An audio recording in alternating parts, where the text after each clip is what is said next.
말씀을 읽었습니다. 이 본문은 주일학교에서 특히 잘 애용되는 본문 중에 하나입니다. 그래서 여기 특히 교사 선생님들이 많이 앉아 계시는 이 자리에서 또 교회를 오래 다니신 집사님이나 권사님 그리고 장로님들까지 앉아 계시는 이 오후 예배 시간에 이 본문으로 설교를 한다는 것은 쉬운 일이 아닙니다. 이 말씀에서 새로운 가르침을 끌어내기는 힘듭니다. 그러나 우리가 알아야 할 모든 것은 유치원에서 배웠다는 말이 있지 않습니까?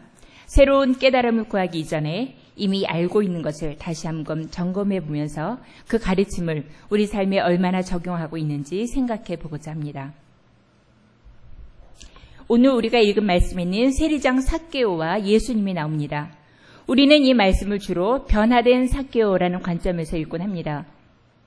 삭개오가 예수님을 만난 후에 놀랍게 변화되죠. 삶을 대하는 자세가 달라지고 물질에 대한 가치관이 달라지고 인간관계가 달라집니다. 예수님을 만나게 되면 마땅히 삭개오와 같이 변화되어야 하고 변화될 수밖에 없습니다. 그런데 한편 초점을 달리해서 이 본문을 삭개오의 입장에서 아니라 예수님의 입장에서 삭개오를 찾아가신 예수님이라는 관점에서 읽을 수가 있습니다. 예수님과 삭개오 이 두 사람은 우연히 마주친 것이 아닙니다. 삭개오 생각에는 자기가 예수님을 보러 갔다고 생각했겠지만 그러나 사실은 예수님이 삭개오를 만나러 찾아가신 것입니다. 예수님이시니까 삭개오를 찾아가시는 것이 별로 어려운 일이 아니었을 거라고 생각을 하십니까? 그러나 사실 삭개오는 찾아가서 교제의 악수를 청하기가 어려운 사람이었습니다. 오늘 본문은 2절에서 삭개오를 소개하기를 2절에서 삭개오라 이름하는 자가 있으니 세리장이요 또한 부자라 라고 소개합니다. 그리고 7절에서는 죄인의 집에 유하러 들어갔다 하면서 삭개오를 죄인이라고 소개를 하고 있습니다. 성경은 그의 이름이 삭개오임을 밝히는데 아이러니하게도 그 이름의 뜻은 삭개오의 뜻은 순전함, 의로움 그런 뜻을 가지고 있었습니다. 그런데 그런 이름을 갖고 있는 사람이 전혀 그렇지 못한 삶을 살았습니다. 그는 세리 중에서도 세리장이었고 부자였습니다. 부자였다는 말이 그저 쉽게 넘어갈 수 있는 말이 아닙니다. 로마 치하에서 지배를 당하는 입장에서 식민지 사람이 정상인으로서는 도저히 부자일 수 없는 시대의 부자였다는 점. 이것이야말로 그가 얼마나 악하게 살았는가를 보여주는 증거라고 알 수 있습니다. 그는 악하게 살았고 가까이 할 만한 사람이 못 되었습니다. 그런데 예수님은 그 사람을 찾아가셨습니다. 이 본문을 대하면서 오늘 우리는 이 말씀에 어떻게 반응해야 할까요? 하나님이 지금 우리에게 예수님이 삭개오를 찾아가신 이 이야기를 들려주셨어요. 그 다음에 우리의 반응은 네, 그랬군요. 예수님이 삭개오를 찾아가셨군요. 네, 잘 알겠습니다. 그리고 성경을 덮어야 할까요? 그건 아니죠. 하나님, 예수님이 삭개오를 찾아가셨군요. 그래서요? 그럼 우리는 어떻게 살아야 할까요? 예수님이 삭개오를 찾아가신 것과 지금 나하고 무슨 상관이 있을까요? 그렇게 질문을 해야겠죠. 우리는 이 말씀을 우리 삶에 어떻게 적용할 수 있을까요? 예수님이니까 그러실 수 있었지. 나와는 상관없는 말씀이야. 이렇게 할 수 있습니까? 아닙니다. 또한 삭개오가 찾아갈 만한 사람이 못 되었다는 것뿐만 아니라 지금 예수님도 이렇게 한가롭게 사람을 찾아가서 이런 사람을 찾아다니고 있을 그런 한가로운 여유로운 상황이 아니었습니다. 오늘 본문은 누가복음 19장 이 본문은 예수님이 십자가를 지시기 직전, 예루살렘에 들어가시기 직전, 예루살렘 입성하시기 직전의 상황입니다. 그리고 18장에서 이미 앞장에서 바로 우리가 19장을 읽었지만 18장 바로 앞에서 예수님은 제자들에게 자기가 예루살렘에 들어가서 어떻게 죽임을 당할 것인지, 어떻게 능력을 당하고 어떻게 십자가를 져서 자기가 어떻게 죽을 것인지를 이미 18장에서 말씀을 하셨습니다. 그리고 예수님은 자기가 예루살렘에 들어가면은 죽게 될 것이라는 것을 이미 알고 있는 상황이었어요. 그리고 이제 바로 예루살렘 가까이 있는 여리고라는 동네를 지나가시고 있는 것이었습니다. 이 죽으러 올라가시는 상황에서 십자가를 눈앞에 둔 상황에서 여리고라는 도시를 거쳐 지나가게 되었습니다. 예수님은 이 상황에 마지막에 자기가 만나야 될 사람이 있었습니다. 의도적으로 찾아가서 내가 다시는 돌아오지 못할 이 걸음에 내가 이 사람만큼은 꼭 만나야 되겠노라고 일부러 찾아가신 그 사람이 바로 삭개오였습니다. 하나님은 오늘 예수님의 이 마지막 행적을 우리들에게 보여주십니다. 십자가를 앞에 두고 계신 예수님이 마지막에 찾아갔던 사람이 삭개오였다는 것을 오늘 우리에게 보여주시면서 그렇다면 너희는 이 예수에게서 무엇을 배울 수 있겠느냐 우리에게 질문하고 계십니다. 요즘 우리가 새벽마다 누가복음을 묵상하고 있습니다. 며칠 전에 16장 본문이 부자와 나사로 말씀이었습니다.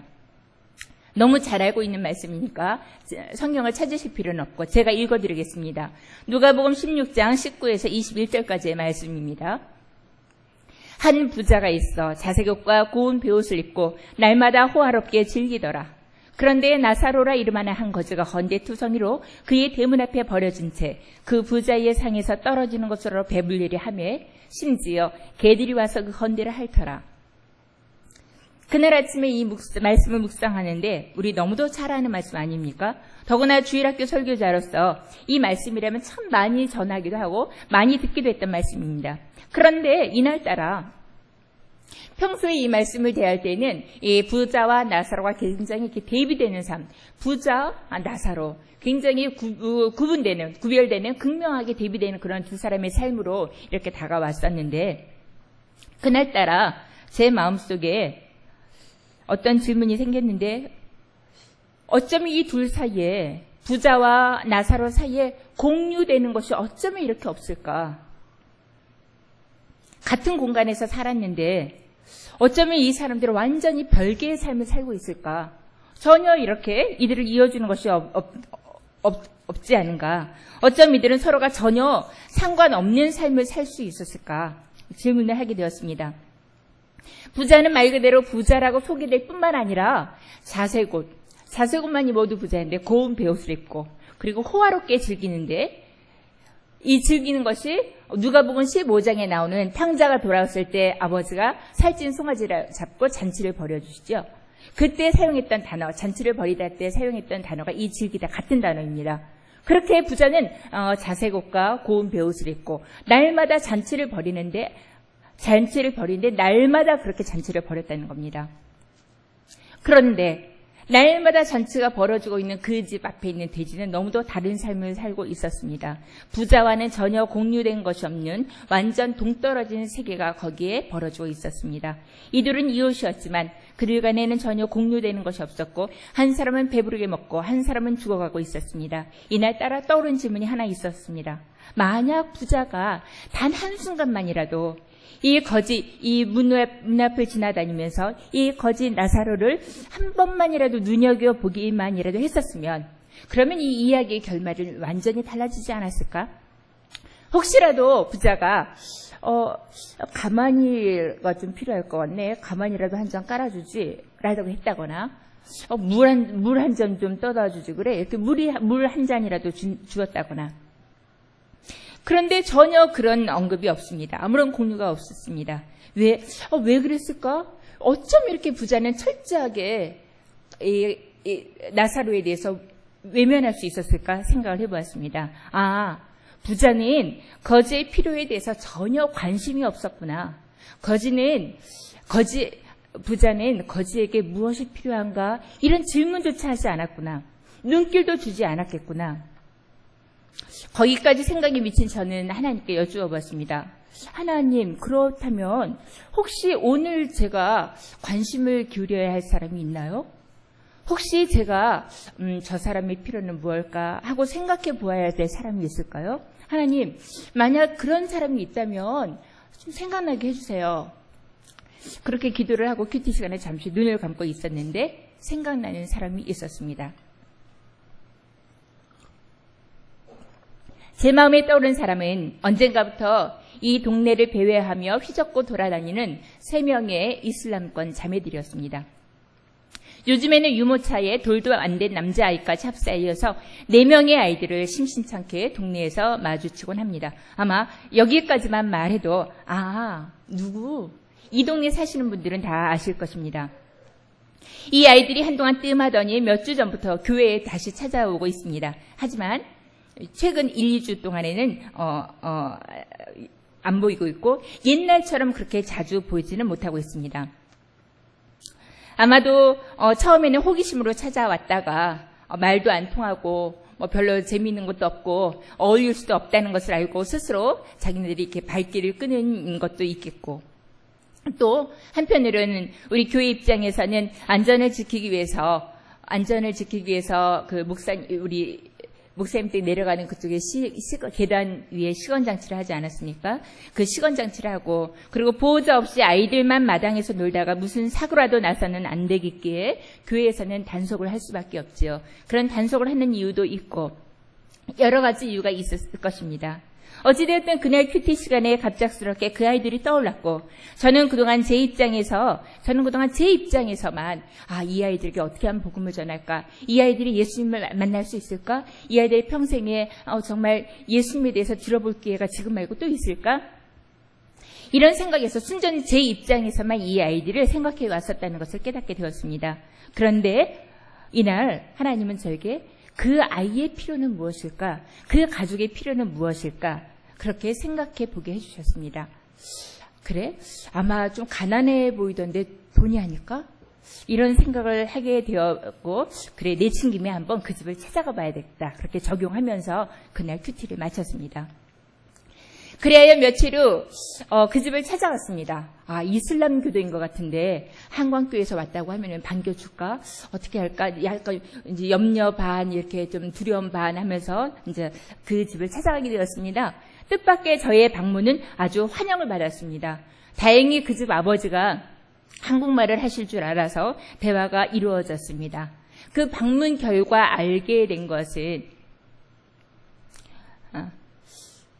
이런 상황에서 우리 담임 목사님이 자주 사용하시는 표현이 있습니다. 용서하시고 들으십시오. 그 방문 결과 알게 된 것은, 여러분, 용서하고 들으십시오. 그들이 이곳에 살게 된 지 1년이 넘어가는데 그 집을 찾아온 사람이 제가 처음이라는 것입니다. 아무도 그 집에 찾아온 사람이 없었대요. 그리고 그 아주머니가 동네 앞집에 이제 기웃거리면서 이렇게 친구가 되고 싶어서 찾아갔더니 그 앞집에서 가! 이러면서 이렇게 밀치더래요. 아마 그 아주머니가 가! 이렇게 말씀하실 수밖에 없었던 그 심정을 충분히 이해합니다.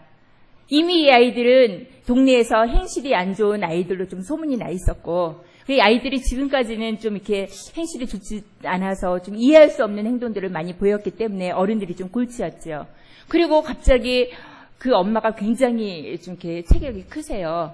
그러고 까마시고 이제 낯선 사람이 갑자기 이렇게 다가오니까 얼마나 놀라셨겠어요. 말도 안 통하지 뭘 어떻게 해야 될지 모르니까 당황스러우신 마음에 가라고 이렇게 말씀하셨겠죠. 하지만 그 어머니는 일단 그 말에 이제 나름대로 마음의 상처를 받으시고, 그 이후로는 아무도 한국 사람을 안 만나고 찾아가지도 않고 집에서만 지낸다고 하십니다. 그래서 1년이 넘도록 한국에서 살았는데 한국 사람 한 사람하고도 이야기를 나누지 못했기 때문에 한국말을 전혀 배울 수가 없었다고 해요, 그 어머니가. 그래서 제가 여쭈어봤죠. 그러면 여기 이 동네에 파키스탄 사람들이, 그분이 파키스탄에서 오셨는데 파키스탄 사람이 많으니까 친구들이 있지 않냐, 그분들하고 좀 교제를 지내해도 되지 않겠냐라고 얘기했더니, 파키스탄에 여러 민족이 있는데 자기네는 파슈토라는 언어를 사용하는 파슈툰족이라고 합니다. 그런데 이 동네에 파키스탄이 많이 있는데 파슈툰족은 여기 없다고 합니다. 그래서 어른도 친구가 없고 아이도 친구가 없고 단지 그 3명의 여자애가 똘똘 뭉쳐서 돌아다니고 있을 뿐입니다. 결국 그날 만남을 통해서 알게 된 것은 이 가족에게 절실한 것은 친구였구나. 그리고 함께 집을 오고 가면서 대화를 나눌 수 있는 친구였구나. 그리고 무엇보다도 한글 교육이 절실하구나 하는 그런 것들을 깨닫고 돌아오게 되었습니다. 저는 오늘 강단에서 이 아이들에 대한 이야기를 꺼낸다는 것이 우리들 서로에게 별로 편안한 이야기는 아니라는 것을 잘 압니다. 어쩌면 위험하기까지 한 주제일 수도 있겠습니다. 왜냐하면 이 아이들이 우리에게 사실 별로 환영받지 못하고 있기 때문입니다. 그 아이들은 우리를 불편하게 합니다. 이 아이들은 벌써 여러 번 사람들의 경계의 대상이 되었습니다. 첫 인상부터 이들은 우리에게 안 좋은 아이들로, 안 좋은 사람들로, 안 좋은 낯선 이방인들로 이미지가 바뀌어버린 것입니다. 그래서 우리들은 이 아이들이 보이면 우선 부담스럽고 혹시라도 또 내 물건에 손을 댈까봐 경계가 되고 그리고 귀찮기도 합니다. 말도 안 통하고 하지 말라고 말해도 못 알아듣고 어떻게 하라고 설명할 수 없고 일단은 이 아이들이 부담스럽죠. 그래서 일단은 가줬으면 하는 마음이 있고 그리고 안 왔으면 하는 마음도 사실 있습니다. 그리고 나랑은 부딪히지 않았으면 좋겠다 이런 마음을 갖고 길거리에서 그 아이들을 보기도 합니다. 그런데 과연 우리가 계속해서 이렇게 이 아이들을 거부하기만 해서 될까요? 이 아이들이 이렇게 내쫓기만 해서 될까요? 이 질문은 아이들에게 무조건 우리 교회 마당을 개방하고 교회에 아무데나 들어가도 되도록 무조건 허용하자 그런 말이 아닙니다. 오늘 오전에 목사님께서 말씀해 주셨듯이 사랑에는 공의가 따라야 하고 질서가 있어야 합니다. 무조건 퍼주는 것이 사랑은 아닙니다. 통제가 있어야 하며 규제가 있어야 하고 지혜가 있어야 합니다. 사랑을 표현할 때에도. 그런데 그럼에도 불구하고 우리가 이들에게 해줄 수 있는 것은 없을까요? 전혀 없을까요? 우리 한권교회는 참 인심이 후한 교회입니다. 우리 매월 그 마지막 주 토요일 날 어르신 공경잔치 동네 잔치를 벌이지 않습니까? 그리고 매년 여름마다 우리는 선교를 준비합니다. 단 일주일의 준비를 위해서, 일주일의 사역을 위해서 얼마나 많은 시간과 물질과 에너지를 들이며 땀을 흘리며 얼마나 많은 분들이 얼마나 열심히 준비하시는지 모릅니다. 그리고 그 베풀고 나누는데 우리가 얼마나 기쁨을 느끼고 그리고 선교를 사역을 정말 열심히 감당하고 돌아오신 분들의 가슴 속에는 피곤해도 기쁨이, 보람이, 그리고 감격이 넘쳐 있는 걸 볼 수가 있습니다. 단 일주일을 위해서 우리는 이렇게 아낌없이 내어주면서 우리는 행복해합니다. 항만교회가 결코 인색한 교회가 아니라는 것을 제가 너무도 잘 압니다. 그런데 왜 우리는 유독 이 아이들에 대해서는 부담감을 느낄까?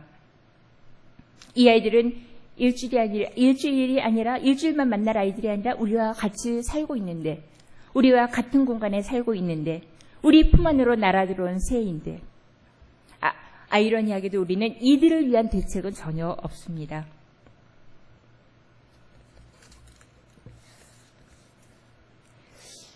생각해 보았습니다. 우리 한강교회가 참으로 인심이 후한 교회인데도 불구하고 우리 권사님들이 정말 선교를 떠나시는 분이나 또 뒤에서 물질로 기도로 후원하시는 분이나 아낌없이 베풀고 나누기를 기뻐하시는 그런 우리 성도들이고 우리 교회라는 것을 잘 아는데도 불구하고 왜 이 아이들한테는 이렇게 우리가 좀 어떻게 보면 몰인정할 수도 있고 어떻게 보면 매몰찰 수도 있는 그런 반응을 우리가 보일까 생각해 보았는데, 그것은 아마도 우리가 그 아이들이 부담스러운 것은 무엇을 어떻게 해야 될지 전혀 모르기 때문에, 방법이 전혀 없기 때문에, 뭘 막막하기 때문에, 막연하기 때문에, 어디서부터 어떻게 도와줘야 될지 모르기 때문에 일단은 이 아이들이 부담스러운 것 같습니다. 만약에 어떤 조직이 세워져 있고 어떤 통로가 세워져 있고 어떤 선교센터에서 이 아이들을 후원한다면 우리는 그 선교센터를 통해서 그 아이들을 도울 수 있겠죠, 기꺼이. 하지만 아무것도 없는 맨 땅에 헤딩할 수 없는 상황에서 그 애들이 우리에게 다가왔을 때 우리는 부담을 느끼는 거고,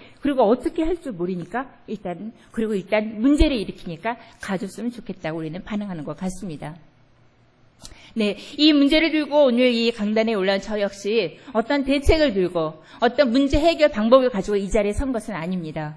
저 역시 저 아이들과 저 가족에 대한 부담감, 좀 왠지 편하지 않은 마음, 그렇다고 어떻게 해줄 수도 없는 마음, 그런 부담감은 있지 대책이 없습니다. 방법이 없습니다. 그 아이들은 만나고 돌아왔지만 한글 교육이라도 한글 학교라도 한번 내가 세워볼까? 하지만 제가 그 아이들의 말을 전혀 모르기 때문에 어떻게 한글을 가르칠 수 없습니다. 제가 도저히 할 수 있는 일이 뭘까 지금은 고민 중에 있습니다. 그러나 다만 이 자리에서 이 강단에서 제가 이 아이들을 언급하는 것은 우리가 이대로 저 가족들을 내버려 두어서는 안 되지 않을까. 대책은 없지만 우리가 고민이라도 해봐야 되지 않을까. 그런 생각에서입니다. 그 가족을 만나고 돌아온 날 집으로 돌아가면서 그야말로 저는 삭개오가 생각이 났습니다. 아무도 친구가 되어주지 않았던 삭개오. 그건 삭개오의 이웃들이 나빠서가 아니지요. 삭개오에게 문제가 있었기 때문이지요. 당연히 삭개오 그가 교제를 나눌 만한 가치가 없었던 사람이었죠. 이웃들의 책임이 아니었습니다. 그런데도 예수님은 삭개오를 찾아가셨습니다. 그리고 그의 이름을 불러주셨습니다. 아무도 삭개오의 이름을 불러주지 않았을 터이지만 예수님은 다정히 삭개오야, 삭개오의 이름을 불러주셨습니다. 그리고 아무도 찾아가 주지 않았던 그 주인의 그 집에 예수님은 찾아가셨습니다.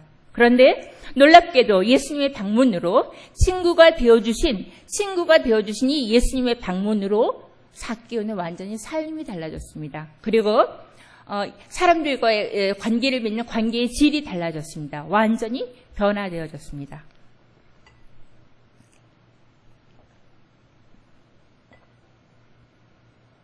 우리가 그들을 위해 해줄 수 있는 일이 현재로서는 없어 보입니다. 아무런 대책이 없지요. 하지만 정말 그럴까요? 귀찮다고만 생각하실 게 아니라 삭개오의 친구가 되어주셨던 예수님을 생각하고 우리도 그들의 친구가 되어줄 수는 없을까요? 친구가. 혹 길을 가다 이 아이들을 만나면 이름이라도 불러줄 수 있지 않습니까? 누구야?